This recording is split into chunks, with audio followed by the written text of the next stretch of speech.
మన ఇండియాలో ప్రారంభమైన మొట్టమొదటి బస్సు ఎలా ఉంటుందో చాలామందికి తెలియదు. 2 బస్సులు మాత్రమే మన ఇండియాలో స్టార్ట్ అయిన బస్సుల్లో 1932లో ప్రారంభమైతే 2 బస్సులు మాత్రమే మిగిలాయి. ఒకటి టీఎస్ఆర్టీసీ భవన్లో ఒకటి మిగిలితే రెండోది ఏపీఎస్ఆర్టీసీలో ఉంది. ప్రస్తుతం దానికి సంబంధించిన రెనోవేషన్ చేసి ఆ బస్సుని పబ్లిక్కి చూడడానికి బయట ఐపీఎస్ఆర్టీసీ సిటీ బస్ టెర్మినల్లో ఈ బస్సుని పెట్టారు. ఈ బస్సు గురించి చాలామంది చూసి వెళ్ళిపోతూ ఉంటారు తప్ప ఈ బస్సు గురించి ఫుల్ డీటెయిల్స్ అనేది ఎవరికీ తెలియదు. ఈ బస్సు ప్రారంభమైంది 1932లో. పైన కూడా చాలా క్లియర్గా రాశారు, డెక్కన్ క్వీన్ అని దీనికి పేరు పెట్టారు. సో ఈ బస్సు మోడల్ కూడా ఒకసారి రైల్ ఇంజన్ మోడల్ లాగా ఈ బస్సు మోడల్ కూడా ఉంది. ఈ బస్సుకు సంబంధించిన డీటెయిల్స్ అన్నీ కూడా, బస్సు నెంబర్ కూడా చూడొచ్చు, Z39 ఈ బస్సు నెంబర్ ప్లేట్.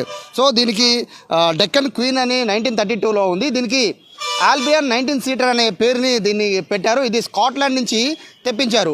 ఎందుకంటే ఇండియాలో అసలు అప్పటికి బస్ సర్వీస్ లేదు 1932లో. సో మొట్టమొదటిసారి నిజాం నవాబులు దీన్ని తెప్పించారు. అందులో ప్రత్యేకంగా ఇక్కడ మనం ఒక పేరు చూస్తున్నాం, Zahira Begum, daughter in law of 16th Nawab, Nizam నవాబుకి సంబంధించిన కోడలు.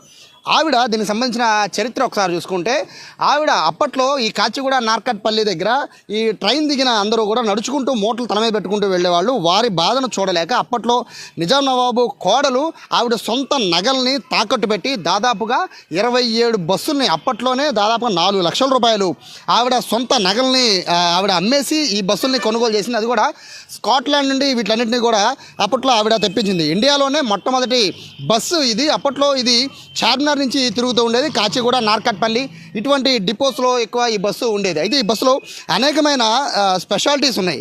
ఇప్పట్లో ఉన్న బస్సులన్నీ కూడా ఇప్పుడు అమరావతి, స్కానియా అని, గరుడ అని టెక్నాలజీ ఆటోమేటిక్గా అప్గ్రేడ్ అవుతూ వస్తున్న ఈ నేపథ్యంలో ఈ బస్సు ఒకసారి మనం చూడవచ్చు. స్టీరింగ్ దగ్గర నుంచి ప్రతిదీ కూడా ఈ బస్సులో ఒక విశేషంగానే చెప్పుకోవాలి. గేర్కి సంబంధించిన గేర్ రాడ్ ఫ్రంట్ ఇప్పుడున్న బస్సు లాగానే కాస్త కొంచెం ఫ్రంట్కి ఉండే గేర్ రాడ్ ఉంది. ఇక బ్రేక్లు కూడా చూడొచ్చు, హ్యాండ్ బ్రేక్ కూడా ఇక్కడ ఉంది. ప్లస్ హారన్ కూడా అప్పట్లో ఉపయోగించే హారన్ కూడా సేమ్ అట్లాగే ఉంచారు. ఇక ఆయిల్కి సంబంధించి అప్పట్లో ఒకే ఒక పెట్రోల్ బంకు మాత్రమే హైదరాబాద్లో ఉండేది. ఆ పెట్రోల్ బంకులో మాత్రమే ఈ బస్సులకి ఆయిల్ కొట్టించారు. ఆయిల్ ట్యాంకర్ ఫ్రంట్ ఉంది. ఇక దీనికి సంబంధించి కండక్టర్ కనుక బస్సు రాపాలంటే సో ఈ విధంగా ఒక బెల్ని కూడా ఇక్కడ ఏర్పాటు చేశారు. మొత్తము 27 నుంచి 30 మందికి వరకు దీంట్లో కూర్చునే కెపాసిటీ ఉన్నది ఈ బస్సు ఒక స్పెషాలిటీ. దీంతోపాటు ఈ రూఫ్ కూడా, ఇప్పుడున్న బస్సులో రూఫ్ పక్కన పెడితే ఇది చాలా చాలా స్ట్రాంగెస్ట్ రూఫ్. ఎందుకంటే అప్పట్లో తయారు చేసిన బస్సు కాబట్టి రూఫ్ కానీ లేకపోతే ఇదంతా కూడా మొత్తం